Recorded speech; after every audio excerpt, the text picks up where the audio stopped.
दोस्तों नमस्कार। दोस्तों ये चेतने का वक्त है। चेत जाइए, जाग जाइए, इस देश के हालात को समझ लीजिए, अन्यथा ये देश अंधेरी गुफा में चला जाएगा और उसके बाद आपके पास कोई विकल्प ही नहीं बचेगा कि आप उस अंधेरी गुफा से बाहर निकले तो कैसे निकले। चाहे वो शिक्षा का क्षेत्र हो, चाहे हेल्थ सेक्टर हो। इतना ही नहीं, जो असंगठित क्षेत्र की स्थिति है उससे बुरी स्थिति इस देश में सरकारी कर्मचारियों की भी हो सकती है। उनको देने के लिए वेतन सरकारों के पास नहीं बचेगा, कोई कर्ज नहीं देगा, रिजर्व बैंक नोट छापने की स्थिति में नहीं रहेगा। अंतर्राष्ट्रीय तौर पर आईएमएफ और वर्ल्ड बैंक जो लोन देते हैं उसका इंटरेस्ट रेट इतना बढ़ा देंगे या फिर वह अपनी पॉलिसीज को लेकर आएंगे कि उसी लाइन पे आप देश को चलाइए, तभी हम आपको पैसा देंगे। ऐसी स्थिति इस देश के भीतर में आ सकती है क्योंकि इस देश को संभालने का विजन मौजूदा सरकार में नहीं है। यह बेहद कड़े शब्द हो सकते हैं कि एक चुनी हुई सरकार के बारे में इस तरह का वक्तव्य दिया जा रहा हो और हम कह रहे हैं कि यह सरकार इस देश को चला पाने की स्थिति में नहीं है, क्योंकि इस वक्त जो जीडीपी के आंकड़े आए हैं वो चौंकाने वाले नहीं हैं, सबसे ज्यादा त्रासदीदायक है। 1947 आजादी के बाद से इस देश में कभी भी ऐसी आर्थिक परिस्थितियां रही ही नहीं, चाहे आजादी के तुरंत बाद पाकिस्तान को लेकर जो संघर्ष करना पड़ा हो, या फिर 1962 में चीन के साथ युद्ध हुआ हो, या फिर बांग्लादेश वार हो, इमरजेंसी हो, इकोनॉमिक क्राइसिस आया हो, या फिर स्लोडाउन आया हो 2008 में। कभी ऐसी स्थिति नहीं आई और इस स्थिति के पीछे सिर्फ महामारी नहीं है जिसको कि ईश्वरीय शक्ति का जिक्र इस देश की फाइनेंस मिनिस्टर करने से नहीं चूक रही है। यह मसला ईश्वरीय नहीं है, आप संभाल पाने की स्थिति में इस देश को नहीं है, इसीलिए यह देश धीरे धीरे अंधेरी गुफा में समाते चला जा रहा है।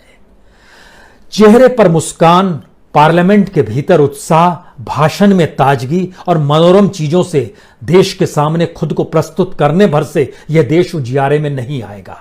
जीडीपी के आंकड़े जो एनएसएन अभी तुरंत जारी किए हैं वो बताते हैं कि हमारी जीडीपी जो है 23.9% नेगेटिव में चली गई है। यानी ये श्रिंक जो हुआ है जीडीपी का, वह आजादी के बाद से पहली बार इतना है। जीडीपी का मतलब जो आप समझना चाहते हैं उसको इस रूप में भी समझ लीजिए कि पूरे साल जो भी आप सामान और जो भी सर्विस, उसकी जो पूरी वैल्यू होती है उसको जीडीपी में एक एनालिसिस किया जाता है। जैसे कोई बच्चा परीक्षा देता है तो उसकी जब मार्कशीट आती है तो पता चलता है कि वह किस सब्जेक्ट में कमजोर है। और इस क्वार्टर की यानी अप्रैल मई जून लॉकडाउन के वक्त की जीडीपी ने बताया है कि हम किसी भी सेक्टर में पॉजिटिव नहीं है। कहीं पॉजिटिव है तो वह एग्रीकल्चर सेक्टर में, जिसमें किसानों के लिए इस देश ने कभी कोई काम किया ही नहीं। इस देश में किसानों के लिए इंफ्रास्ट्रक्चर, सिंचाई से लेकर बीज से लेकर खाद से लेकर बिजली तक सिर्फ 27% को यह सुविधा है। बाकी किसानों ने अपने आप खुद को खड़ा किया है। वह 3.5% ग्रोथ के साथ है, लेकिन बाकी सारे सेक्टर नेगेटिव में है और -23.9% जीडीपी अगर इन 3 सेक्टर में है, इस 3 महीने के भीतर में है, तो हमको लगता है कुछ आपको अतीत में ले चलें, जिसके बाद आप समझ पाए कि क्यों यह सरकार विजनलेस है, वो संभाल पाने की स्थिति में नहीं है। और लॉकडाउन से ठीक पहले की स्थिति या लगातार जो डाउनफॉल हो रहा है इस सरकार का इकोनॉमी को संभालने के लिए, कैसे क्राइसिस में इस देश को ले आकर उसने खड़ा कर दिया है हर सेक्टर के लिहाज से। समझिए आज जिस जीडीपी का पहले 3 महीने जो फर्स्ट क्वार्टर जिसको कहते हैं 2020-21 का जो फाइनेंशियल ईयर में अप्रैल मई जून में, industry sector -38.1%, service sector -20.6%, manufacturing sector -39.8%, trade hotel -47%। कल्पना के परे है यह स्थिति इस देश के भीतर में आ गई। हमको लगता है कि आज आपको आजादी के समय से ही ले जाए, सबसे पहले माइनस में हम लोग गए थे 1957-58 में, जब इस देश के भीतर में दूसरा लोकसभा चुनाव हो रहा था। उस समय हम लोग चले गए थे -1.2%। यह जीडीपी की नेगेटिविटी थी 1957 में। उसके बाद 65 में आइएगा तो -2.6। ये ठीक उसके बाद जब युद्ध हुआ था चीन और उसके बाद लाल बहादुर शास्त्री जब इस देश के प्राइम मिनिस्टर बने थे और जिस 1965 में जो पाकिस्तान के साथ वार हुआ था उस समय हमारी इकोनॉमी नीचे गई थी और -2.6% जीडीपी हो गई थी। उसके बाद 72-73 जब इंदिरा गांधी ने गरीबी हटाओ का नारा बुलंद कर दिया था क्योंकि जीडीपी नीचे जा रही थी, उनको डाइवर्ट करनी थी चीजें, उस समय -0.6 जीडीपी हो गई थी। उसके बाद आइएगा तो 79-80 जो सबसे क्राइसिस का वक्त माना जाता है इस देश के भीतर में, -5.2% 79-80 में।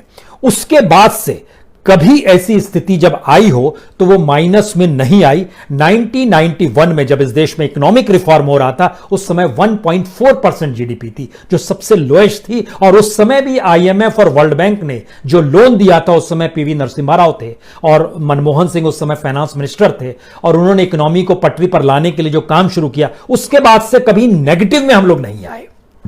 आपके भीतर यह सवाल होगा कि नेगेटिव में तो इसलिए आए हैं कि कोरोना वायरस है, हम उसका सच भी आपको आज बताएंगे। 1991 के बाद 2001 में जब अटल बिहारी वाजपेयी थे उस समय सबसे कम जो हमारी जीडीपी गई थी वो 3.9% गई थी। उसके बाद 2011-12 में जब इस समय मनमोहन सिंह की सरकार थी, घोटालों का जिक्र हो रहा था, तब जीडीपी 5.5% गई थी।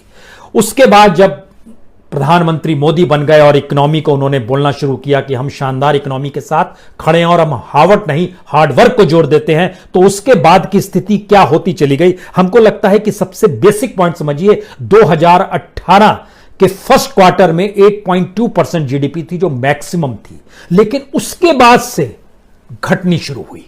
यानी 2018 के जनवरी, फरवरी, मार्च, अप्रैल, मई, जून, यहां तक स्थिति 8% के बाद, उसके बाद जब नीचे आनी शुरू होती है तो 2019 पिछले साल को लीजिए आप, लास्ट ईयर जनवरी, फरवरी, मार्च 5.7%, अप्रैल, मई, जून यानी 2019-20 का जो फर्स्ट क्वार्टर था, जैसे आज फर्स्ट क्वार्टर का जो रिजल्ट आया जिसमें -23.9% है, वह 2019-20 में चले जाएगा 5.2%।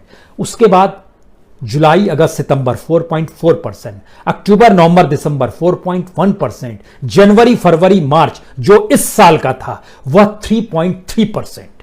ये लगातार हम कम होते चले जा रहे हैं। इकोनॉमी डामाडोल थी इस महामारी के दौर में, उसमें आग इसलिए लगी क्योंकि हमारे पास कोई विजन नहीं था और हमने इस देश को स्टैंड स्टिल लाकर खड़ा कर दिया, यानी जो जैसे वैसे ही अपने घर में बंद हो जाए। पूरी इकोनॉमी को दरवाजे के साथ बंद कर दिया, लोगों को दरवाजे के साथ बंद कर दिया, किसी दिशा में कोई ध्यान नहीं कि, और इन सब के बीच में जब स्थिति हमारी इतनी बिगड़ गई कि जीएसटी और इनकम टैक्स की वसूली भी जो लगभग 30 से 34% तक नीचे चली गई, तब सेंटर ने कहा स्टेट से हम आपको पैसा दे पाने की स्थिति में नहीं होंगे। यहीं से सबसे बड़ी बात निकलती है इस देश में। हम क्यों आपसे कह रहे हैं कि जाग जाइए? इसलिए कह रहे हैं क्योंकि आजादी का मतलब कभी पॉलिटिकल और सिविल एस्पेक्ट नहीं होता है, बल्कि इकोनॉमिक एस्पेक्ट भी होता है, सोशल एस्पेक्ट भी होता है। और जो एजुकेशन है, जो शिक्षा है, जो नौकरी करने वाले उनको जो वेतन है, जो बेसिक राइट्स है, अगर वो आपको ना मिल रहा हो तो फिर आजादी का क्या मतलब?